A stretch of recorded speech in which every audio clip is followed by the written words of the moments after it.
gradually you are engrossed with the thing and the knowledge of your Indian culture, Bhagavad Gita, the practices of asanas, pranayam, meditation and whatnot.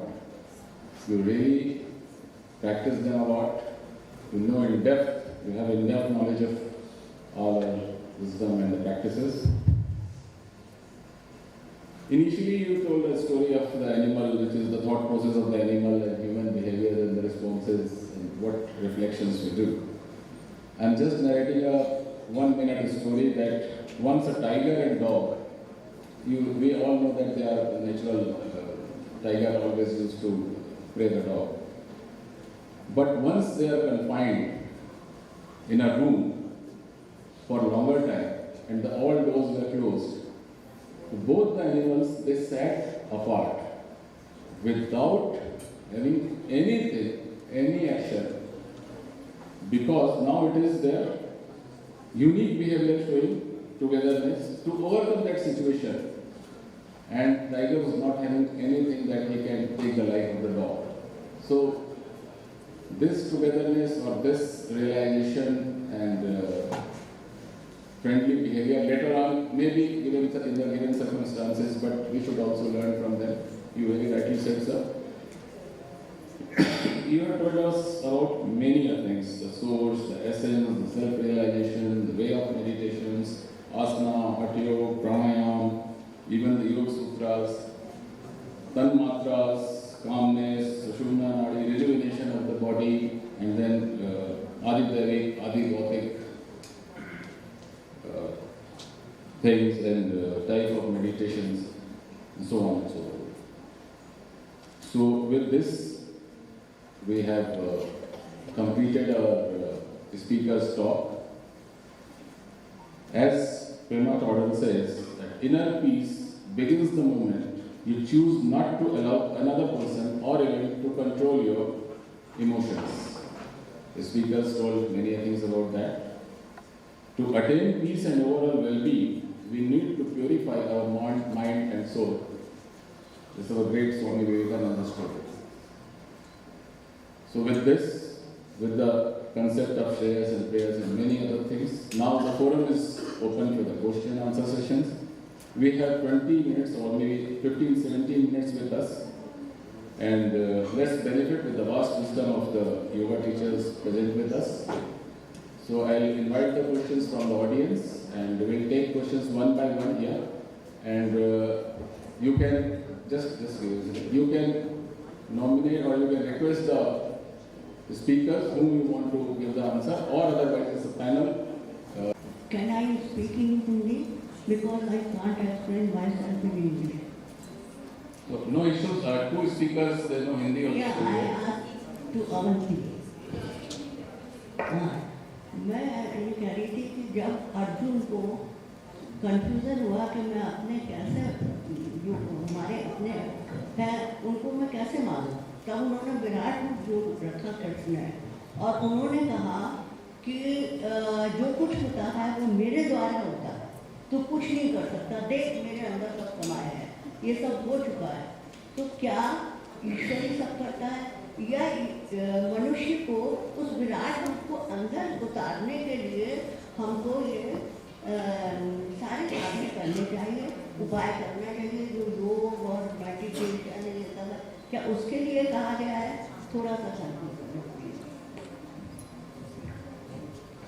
So just for the benefit of those who don't understand Hindi, Shia people, and he's not able to kill them in the war, and he asks Krishna, he tells Krishna, I'm not able to do this, and then Krishna shows him his Vishwarupa, and in that, these people are already killed.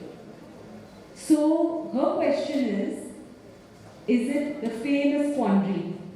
Is it destiny or free will? Now when I'm teaching, I very, very unequivocally declare, for 99% of us, it is destiny. And what do you mean that it is destiny? It's predetermined. Basically, what is the continuum of our life events? The present is nothing but the continuation of the past, and the future is that continuum modified in the present. Get it again. The future then is the past modified in the present. Now, how are you working? We went through the whole thing, mind and intellect. You're either working on your mind or you're working on your intellect. That is what determines your action, what action you do, and every action, not only by the laws of Bhagavad Gita or spirituality, but physics says, has an equal and opposite reaction. But because these reactions and actions are coming from the mind and intellect, unless you change your mind and intellect, you are going to need a Herculean effort to act differently in any moment. Because anything that you show up with, you only have your mind and intellect. It's like the muscles of the body. If I ask you to lift something heavy, unless you have the muscles, you're not going to be able to lift that thing. The more you develop that muscle, you're going to be able to lift that thing. It's same with life. The more you purify your mind and the more you strengthen your intellect, you will be able to do something different that is not perpetuating that same past over and over again.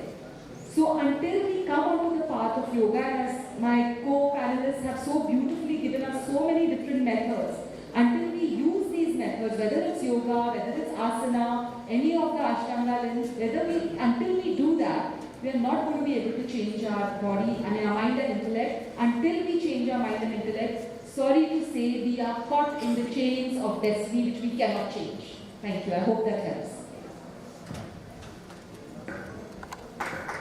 Thank you so much for all the knowledge and experience shared over here. Just building on what Madam said and what was the discourse over here. See, in our original form, we are that. From peace we come, to peace we go. From nothingness we come, to nothingness we go. So dilemma of being two and not one with that is what I understand from my limited understanding is the play, the leela that he or we want to play. I'm not able to understand what's the need for that play actually, right? And why there is a need for forgetting. When we are that, then why remembrance is not there throughout actually. So anybody? First of all, may I request everyone to please maintain silence so that there should be no... The answer for your question is in the first word of the Rig Veda. Agni Ile Purohitam Yajnasya and so on. So Agni and the first syllable Ag represents fullness and Ga stop, emptiness. So this is the fullness when it's conscious of itself. You know, this is the A when it's conscious of itself becomes the long A. This is Ananda Shakti expressed in the A, in infinity. Such Ananda comes. And from Ananda, that fullness wants to multiply itself. And when it starts to multiply, it creates individual values. Ga, stop. Individual soul. The cosmic soul creates individual soul. And then evolution is from Ga back to A. The N, letter N is negation of Ga, Agna. E is moving of Ga back to A.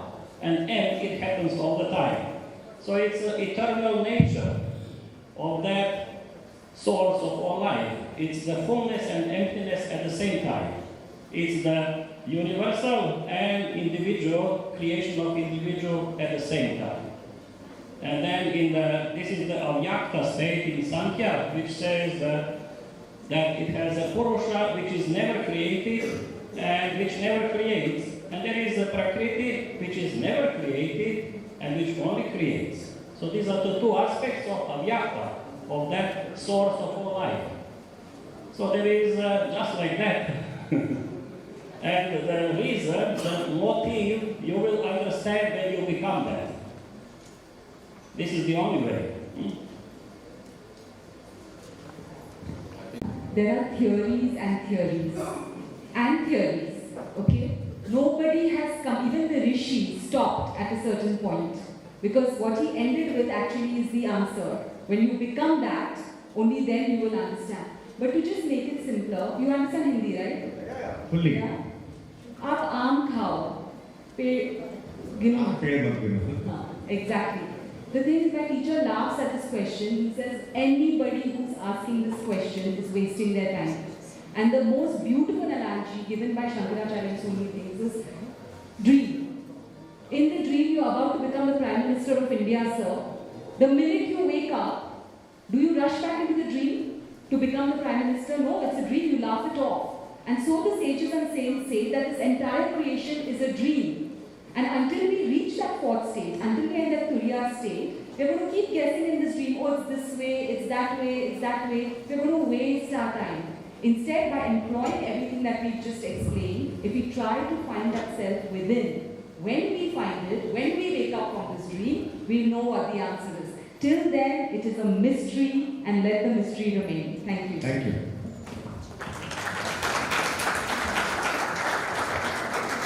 Thank you so much for all the knowledge and experience shared over here. Just building on what Madam said and what was the discourse over here.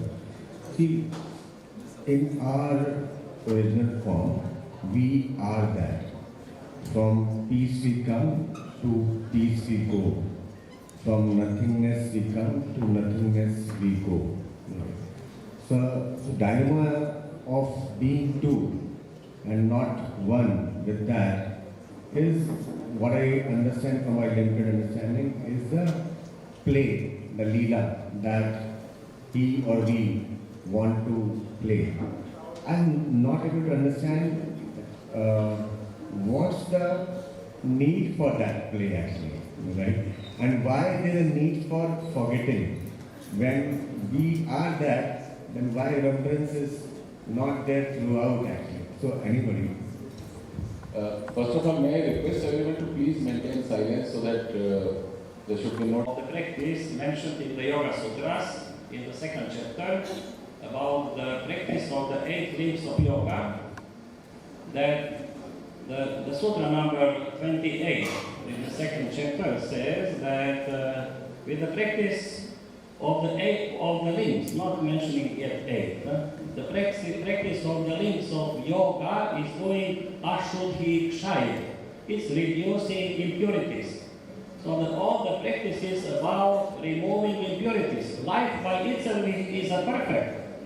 What is the problem is all those impurities which are distorting the true nature of God. So by ashuddhi kshaya, you are gaining the internal light to gain viveka, that quality of as I said, that pure sattva shuddhi, by which you can distinguish the seer from the process of seeing, and isolate the seer and realize who is he. So, and then after that he says 8 limbs of yoga and then enumerating, and then starting from the yama and the rest. But these 8 limbs of yoga is practiced at once, in one sitting. It's not one after the other, you know, like just practicing one and then after some time the next. If you practice 1 hour, then in 1 hour you go from yama to the samadhi. And then how you practice yamas? This is very practical thing, which there is mentioned, that pratipaksha bhavana. You know the principles of yama: satya, asteya, ahimsa, parigraha, brahmacharya. And brahmacharya sometimes they think celibacy. But one master with whom I studied yoga, Maharishi Swami Murthy, he said brahmacharya means living with the God, in the Brahman, in the consciousness of Brahman, and it means practically, he said, one mother, one wife, and then everybody who is your age, you see sister or brother, who is elder, see mother or father, who is younger, see daughter or son. This is practically living brahmacharya. You know, and then the young, all those, and then what happens? there is a method how you can practice this practically. Just to mention you that this is not suppressing negative thoughts. But when you become conscious of some thinking or some hatred or some thoughts which are opposite to the principles of Yama, then think opposite, Patanjali says. Pratipaksha bhavana. It means you, at the background, you need to be aware all the time what is true nature of life, and whatever comes opposite to that, it is a reminder for you to come back to the original. And this is transformation. Immediately your consciousness becomes full of light, lightness, changed condition. Peace comes. When you are in this condition of hatred or negative feelings, and then you are distressed. It is anxiety leading to the disease. I will tell you today the modern medical science. I work in Croatia with the Ministry of the Medicine regarding application of yoga. They created new approach, psychoneuroendocrino-immunology. And the top scientists from the medical science, they found that there is one medicine which is the best, and officially they stated this is the love. No, the positive feeling and the love, and being good.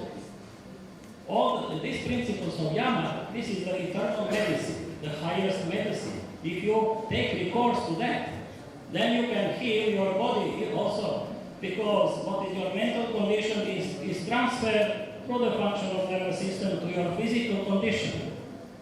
So this is practice. Time, so we can take one last question. Let me ask if any foreign delegates wants to have some queries. We'll give preferences to them. Otherwise, the lady is standing. Yeah. Okay. You can shoot the question then. Good morning, everyone. My question is to ma'am. As I read a word there, karma.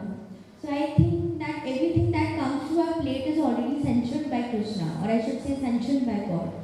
So I think even if karma works, when we do good to people, then why it comes as bad to us? I think if I'll be coming here and I'll be giving the examples, and it will take too much of time.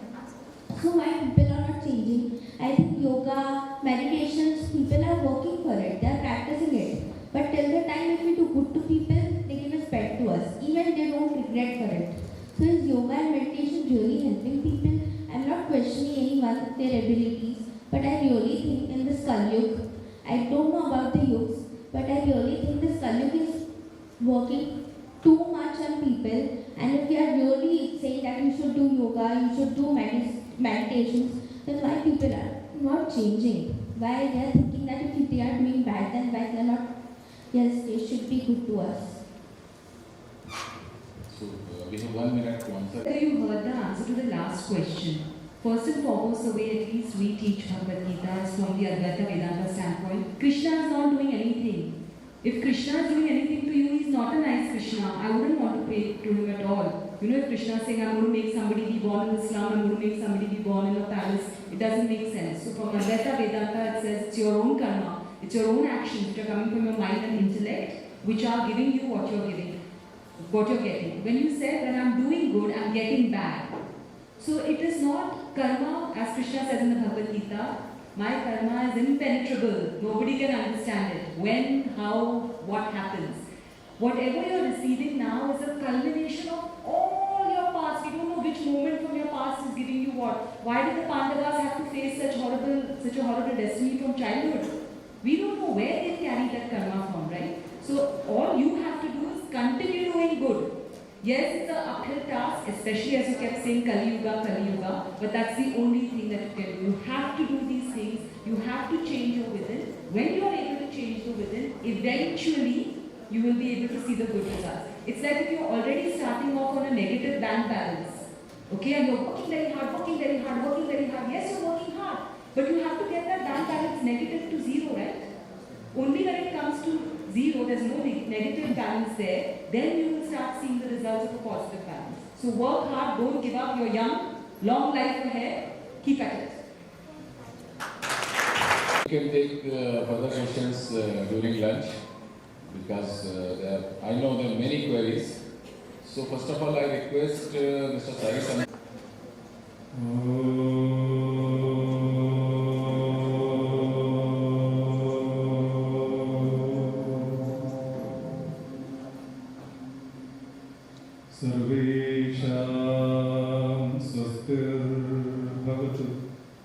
सर्वेषां शान्तिर्भवतु सर्वेषां पूर्णं भवतु सर्वेषां मङ्गलं भवतु ॐ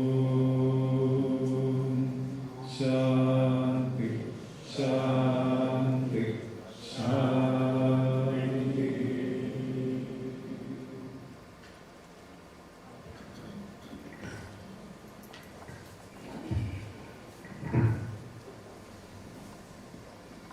I know. So what Mahatma Gandhi once said, peace and overall well-being requires that we treat one another with love and compassion. So let's find our inner self, our peace of mind, and let's cultivate the culture of peace worldwide. With this, I'll request also to you, so eat well, sleep well, do exercises, manage your stress, do some yoga and meditation, and keep your holistic health ultimate. So now I convey my heartfelt thanks to all eminent speakers, Mr. Sai Sanda, Ms. Avanti, Mr. Yadarenko, the patient and active listeners and participative Shrotas, I must say, and for my technical assistants, Trushika, Tanvi, I'll request 4 of you, Trushika, Tanvi, Yashi and Pooja, to come in front so that we'll have a good round of applause for you, because you are the person behind the work.